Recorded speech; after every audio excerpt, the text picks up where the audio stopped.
Booking a flight for your pet is pretty easy thing to do. Today I'm going to teach you how you guys can book a flight for your pet. So as you guys can see, I'm at the website of the Emirates. So if I want to book a flight with my pet on it, how can I do that? If you want to book a flight, you just need to start booking a flight and you will be able to see an option for the pet as well.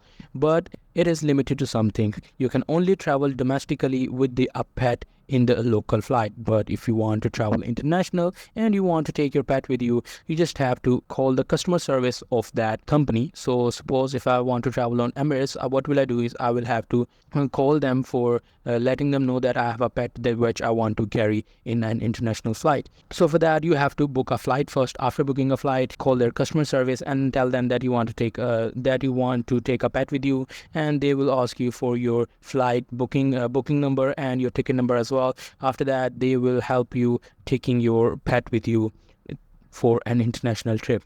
So that's pretty much it. That's how you guys can book a ticket for your pet. Hope you guys find this video helpful.